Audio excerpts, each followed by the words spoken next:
Everywhere you look these days, you hear about the green revolution. I'm going to tell you about a different green revolution, one that's happening globally, one that's worth tens of billions of dollars, and one that's not being talked about nearly as much as you would think, and one that no country is planning for as well as they should. My name is Justin. This is the hemp market.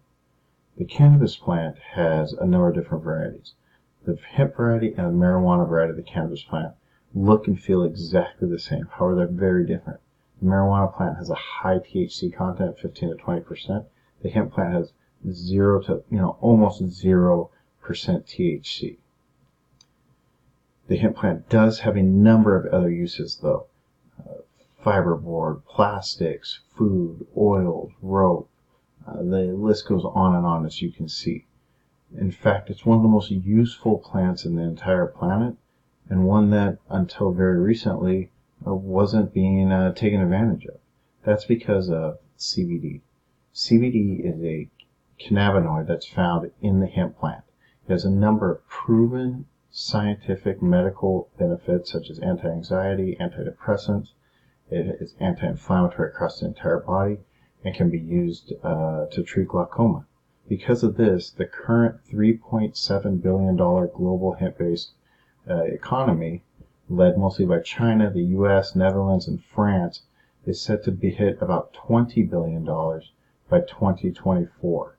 A 500% increase in the market in a mere 4 years. This is because CBD is currently being legalized or at least decriminalized across much of the world.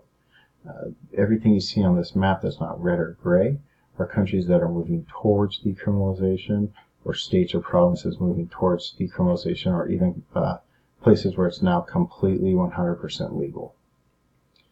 This cash crop is no structures. There's no treaties in place. There's no trade agreements. It's something everyone's figuring out right now. Because of that, Canada and China are currently in the lead to take advantage of this.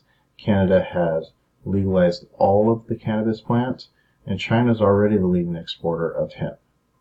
You can see here a number of countries from Tilray in Canada, the United Kingdom, the entire country of China, the World Health Organization.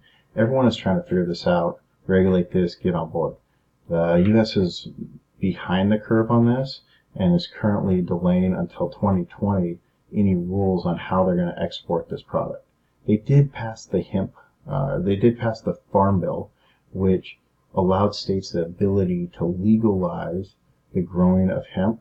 It also prevented states from regulating the hemp plant passing through their state as long as it's going from one legal state to the next. You can see here where the states are that are taking advantage of this product. This was before the Farm Bill went active, so very small numbers, but you can see over in like the Kentucky, Tennessee area especially, a lot of growth where people are anticipating what they were going to be able to do with this product as it became legal. Unfortunately, even before you go internationally, you still have a number of problems within the U.S. Authorities are really struggling on how to enforce the laws around marijuana now that hemp is legal, and they are unable to tell the difference in many cases. As you can see here, this is a CBD isolate and a CBD oil. There's no real way to tell where it came from, especially if the THC has already been taken out. Look, smell, chemical test, it's very, very difficult to tell the two once it's been taken to the state. In addition, there's a number of big-time companies looking to put big-time money into this. Coca-Cola, Budweiser, which is owned by InBev, Tilray, which is a Canadian company specializing in this. The entire country of Colombia are all trying to figure out is how do we push this, how do we take this global, how do we make this bigger than it is. In addition, you can see here from a local perspective, farmers are currently making somewhere between $50 and $100 an acre on their land. Hemp is something I promised to make over $200 an acre, and if they wanted to distill it down into CBD, they're going to be looking at making over $1,000 an acre, a huge boom for farmers.